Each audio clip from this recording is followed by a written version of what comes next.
गीली मिट्टी अनगढ़ी हमको गुरुवर जान, ज्ञान प्रकाशित कीजिए कि मात्र आप ही समर्थ बलवान। हम अज्ञानी लोग एक छोटी सी आपके वृहद सागर से निकली हुई वैतरणी से 4 माह में करिश सभा धर्म सभा को शुभारंभ दें।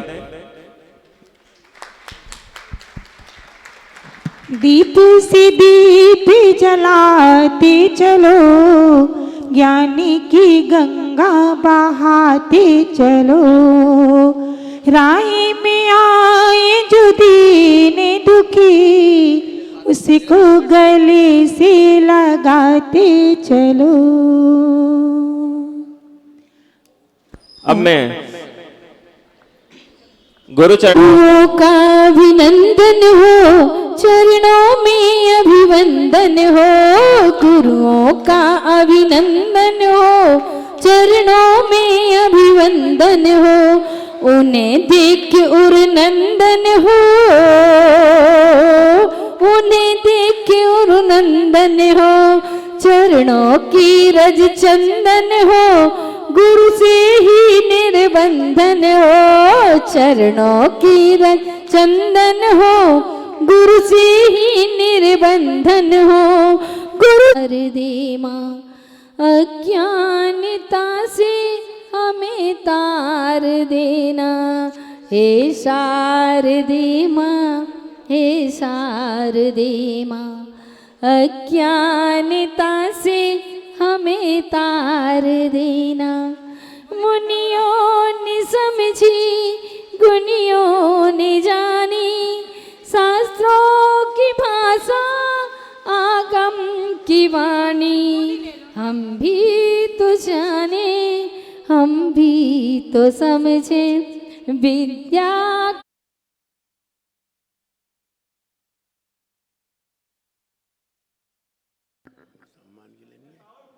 आचशी का माइक चालू करें भैया, तेज थोड़ा।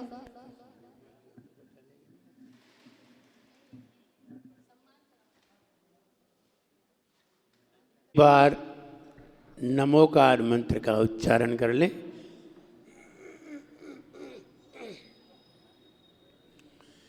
नमो ऐरिहंतानं, नमो सिद्धानं,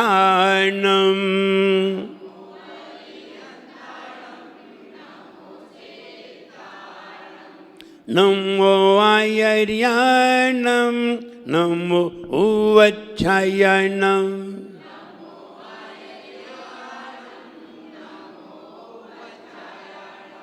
नमो लोये सौवसाहुनं।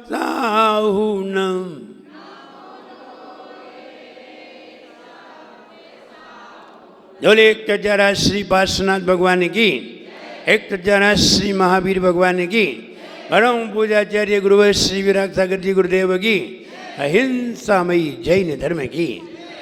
बोले परम पूज्य भक्तामर महोदय उच्चारणाचार्य भगवान गुरु ईश्वर श्री विनम्र सागर जी महामुनिराज की, महामुनिराज की, महामुनिराज की। कर ले जो कुछ करना है, आज नहीं कल मरना है। कर ले जो कुछ आज नहीं कल मरना है।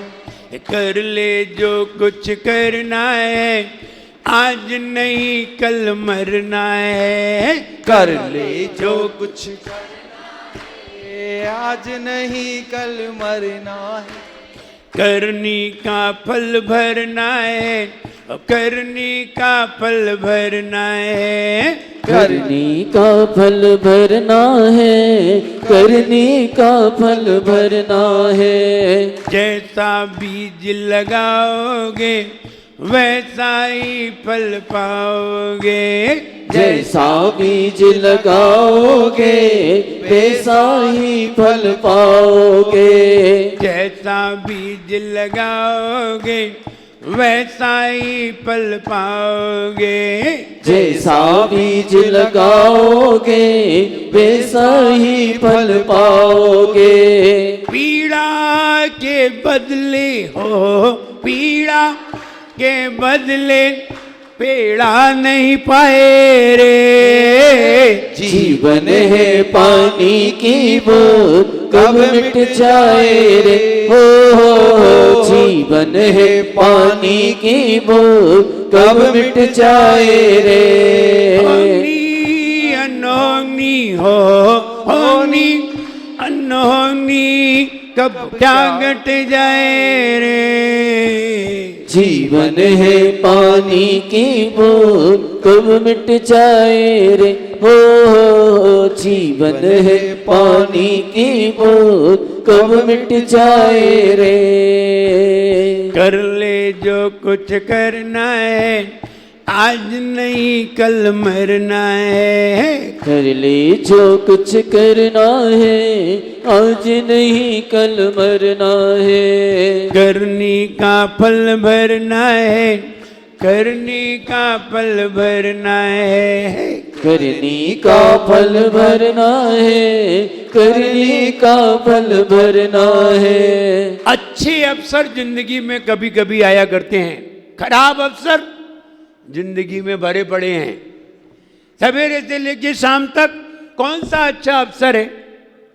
सारे खराब अवसर हैं। सवेरे उठ करके कहीं सब्जी लेने का काम करना है, कहीं बच्चों को स्कूल ले जाना है। कौन से अच्छे अवसर हैं? कोई भी अच्छे अवसर नहीं है। खराब अवसर भरे पड़े हैं सवेरे से शाम तक। अच्छे अवसर की तलाश में हम निकलते हैं। जब मिलते नहीं हैं तो थोड़े से चावल लेकर के अथवा अंजलि में बादाम लेकर के श्रीफल लेकर के मंदिर चले आते हैं, कोई अच्छा अवसर बनाते हैं। मिले नहीं है, बनाते हैं।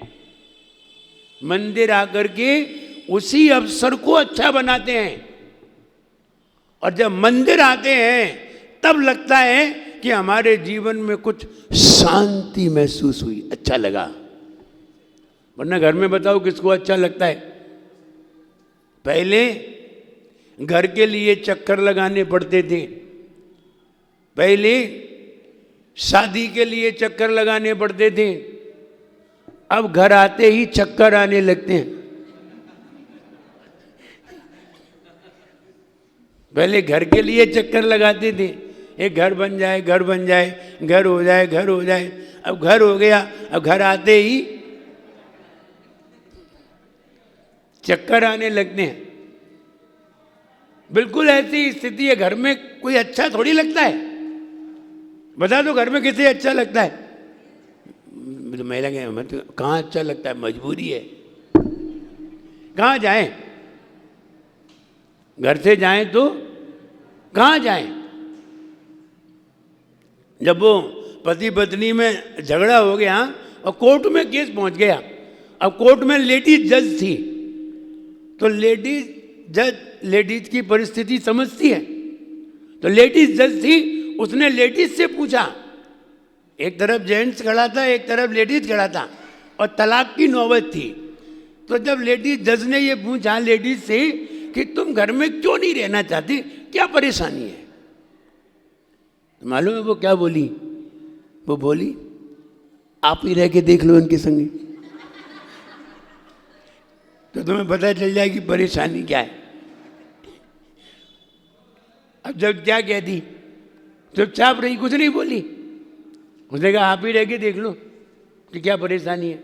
तो घर में किसी को भी अच्छा नहीं लगता, लेकिन मजबूरी में घर में रहना पड़ता है। किसको दुकान पे अच्छा लगता है? किसी को अच्छा नहीं लगता, लेकिन मजबूरी में दुकान पे भी जाना पड़ता है। किसको नौकरी करना अच्छा लगता है? किसी को नहीं लगता, फिर भी व्यक्ति मजबूरी में नौकरी करता है। क्या करें? क्यों करी नौकरी? क्यों करी? मजबूरी। तो मजबूरी में व्यक्ति को ये सब करना पड़ता है। हम ये कहें केवल भगवान का स्थान है जहां कोई मजबूरी में नहीं आता।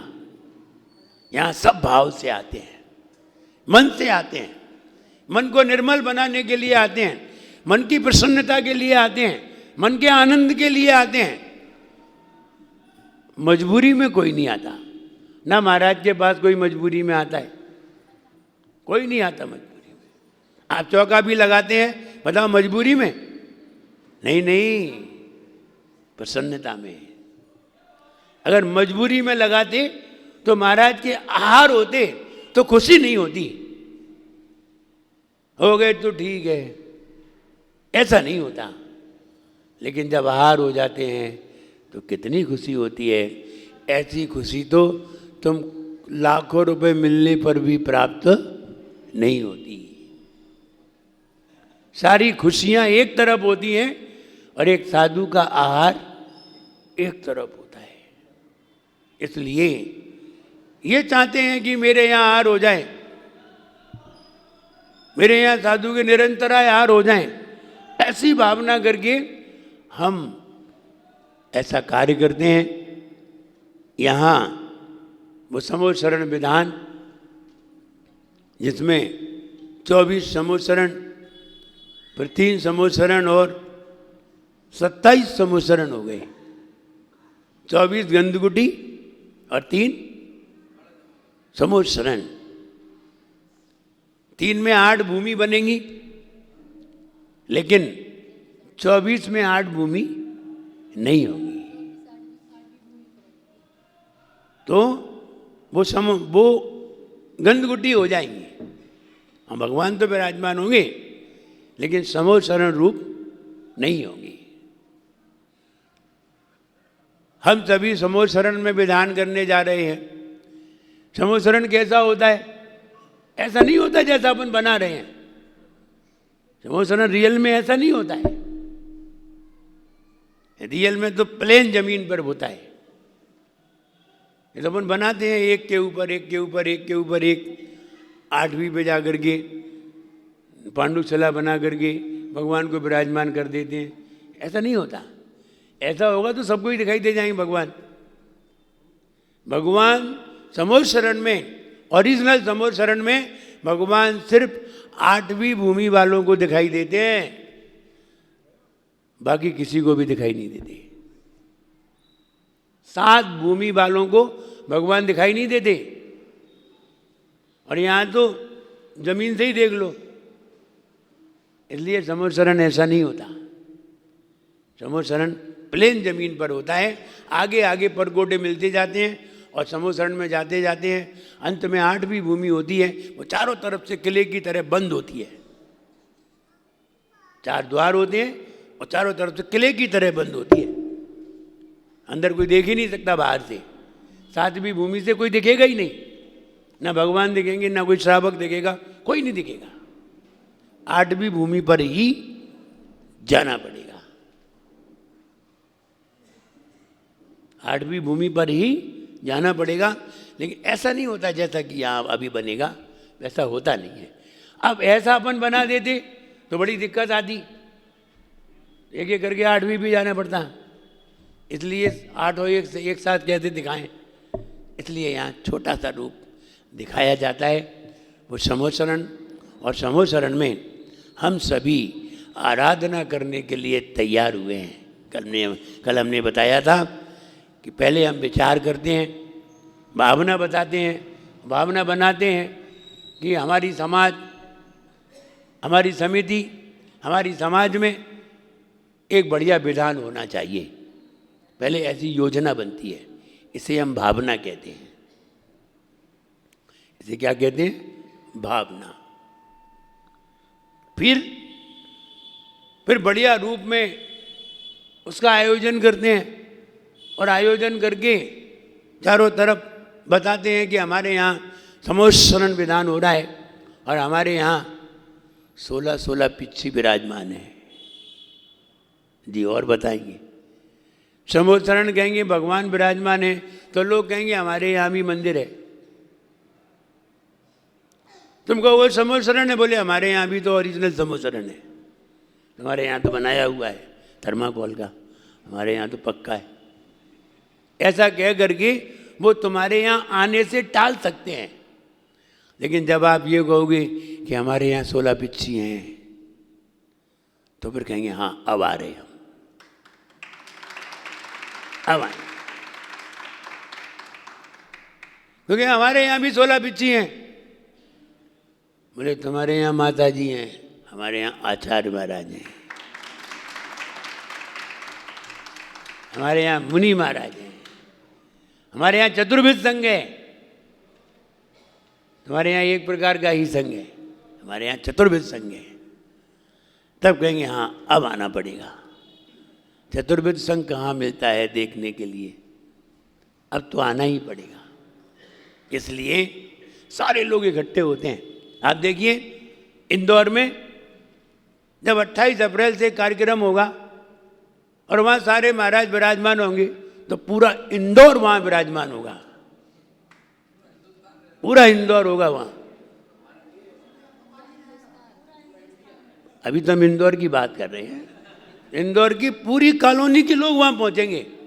क्यों पहुँचे? क्या उनके यहाँ भगवान नहीं है? उनके यहाँ समुद्रनाथ भगवान नहीं है? सबके यहाँ भगवान है, लेकिन वहाँ भगवान बनाने वाले भगवान हैं।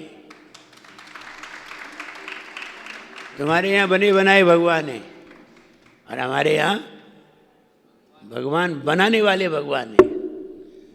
तुम्हारे यहाँ कलाकृति है और हमारे यहाँ कलाकार है। कीमत तो कलाकार की है, कलाकृति की कितनी कीमत होती है? कलाकार बहुत कीमती होता है। इसलिए हमारे यहाँ वो विराजमान होंगे जो भगवान स्वयं बनाते हैं। तो पूरा इंदौर नहीं, पूरा हिंदुस्तान वहाँ आएगा देखने के लिए। कहाँ कहाँ से लोग आएंगे, क्या देखने आएंगे? सिर्फ ये कि उन कलाकार को देखाएं जो भगवान बनाते हैं। भगवान तो कहाँ नहीं है, सब जगह हैं। जो जहाँ जहाँ से आ रहे हैं, जहाँ जहाँ से आएंगे, सबके यहाँ भगवान है, लेकिन कलाकार सब जगह नहीं है, इसलिए दौड़ करके आएंगे। तो कहने का मतलब ये है कि हमारे यहाँ 16 पिच्ची विराजमान है, पूरा चतुर्विध संघ विराजमान है। मुझे लगता है भोपाल में ऐसी कौन सी कॉलोनी है जहाँ चतुर्विध संघ है? बोले अपनी ही कॉलोनी है, अपन ही सबसे ज़्यादा भाग्यवान है। तो और कहाँ है? यही नहीं है, यहीं है एक दो महाराज हैं, माताजियाँ हैं, महाराज हैं। चतुर्विध संघ कहाँ है? नहीं है।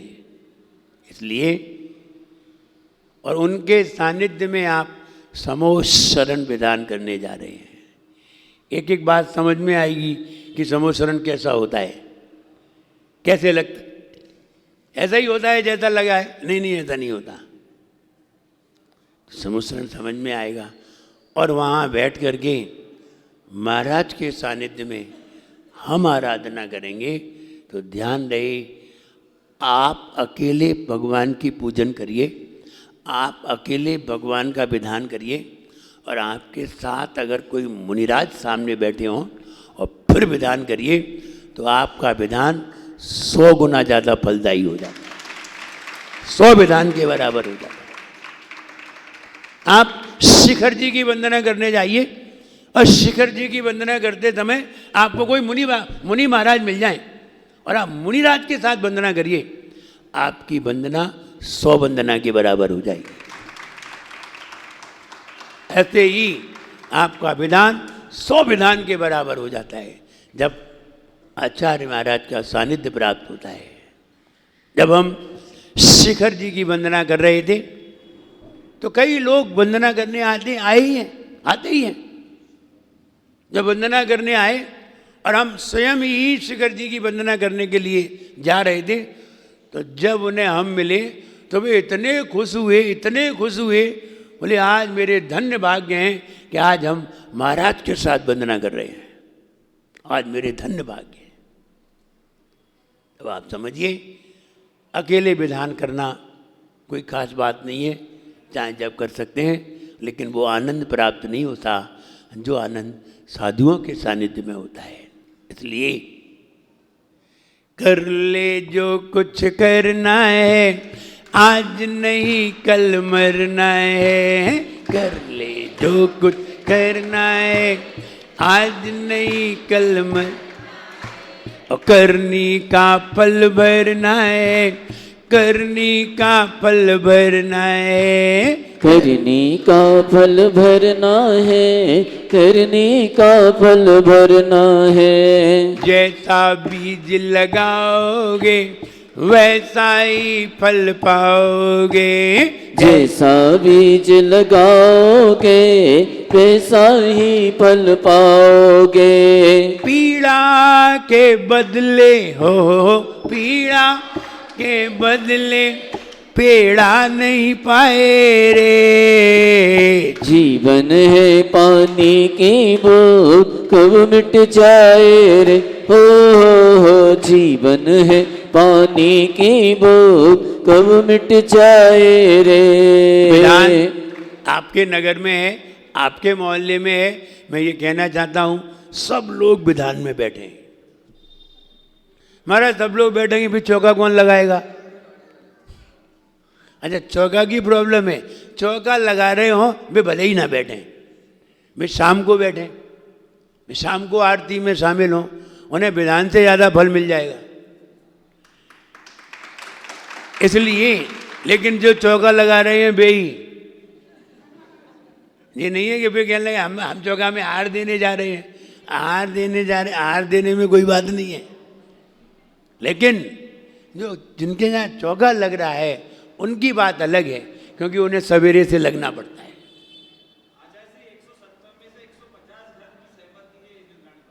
अगर नहीं बन पाए तो ध्यान रहे, कोई व्यक्ति ने आकर के तुमसे पूछा, तुम्हारे गांव में आकर के, मोहल्ले में आकर के पूछा कि तुम्हारे यहाँ विधान हुआ था, तुम बैठे थे? हम बैठ नहीं पाए। अब रो के कहोगे, बड़ा दुख होगा। और ये वाला दुख ऐसा होगा जो तुम्हें तब तक होता रहेगा जब तक दोबारा विधान हो और तुम ना बैठो, तब तक होता रहेगा। इसलिए बैठ लो, उसी में भलाई है। नहीं बैठे तो जिंदगी भर पछतावा होता रहेगा कि मेरे यहाँ महाराज आए, हम चौका नहीं लगा पाए। क्यों नहीं लगा पाए? वो सूतक तो था नहीं, शोर तो थी नहीं, फिर क्यों नहीं लगाया? अब रो रो के कहोगे बड़ा मेरा दुर्भाग्य रहा। इसलिए जो करना है कर लेना, क्योंकि दोबारा फिर ऐसा अवसर मिले ये जरूरी नहीं है। इसलिए जो करना है कर लो। पीड़ा के बदले पड़ोसी को तुमने पीड़ा दी तो वो तुम्हारे यहाँ पेड़ा नहीं भेजेगा। पड़ोसी को पीड़ा दी तो पेड़ा नहीं आएंगे। तुमने झापड़ दिया है तो पापड़ नहीं आने हैं, पत्थर ही आएंगे। इसलिए हम सबसे कहें कि सब लोग उस विधान में शामिल हों, क्योंकि आपके विधान को आपके पड़ोस के मोहल्ले वाले देखने आएंगे और तुम नहीं दिखे तो फिर तुम्हें फोन करके पूछेंगे तुम कहाँ थे? तुम्हारे यहाँ इतना बढ़िया विधान हो रहा है, हम अपने मोहल्ले से देखने गए, तुम्हें अपने मोहल्ले में ही जाने में दिक्कत हुई तो दूसरे मोहल्ले वाले तुम्हारी बड़ी बेइज्जती करेंगे। इसलिए अपनी इज्जत बचाए रखो और सब लोग विधान में शामिल हो, समय दो। और तुम समय दोगे, अगर तुमने उसकी भक्ति में समय दिया वो तुम्हारा समय बदल देगा। तुमने समय दिया तो वो तुम्हारा समय बदल देगा। इसलिए वक्त पर जो बदलते नहीं हैं वो उनका वक्त बदल देता है। वक्त पर, सही वक्त पर जो बदलते नहीं हैं वो उनका वक्त ही बदल देता है। इसलिए उसे सब नज़र आ रहा है। आप सभी लोग समय पर अपना कार्य करें और भरपूर लाभ प्राप्त करें। आप खूब अच्छे विचार बनाएं और आपके जीवन में सुख हो, शांति हो, प्रसन्नता हो, मेरा सबके लिए आशीर्वाद है। जय बोलिए परम पूजाचार्य गुरुवर श्री विराट सागर जी गुरुदेव की। एक बात ध्यान दें,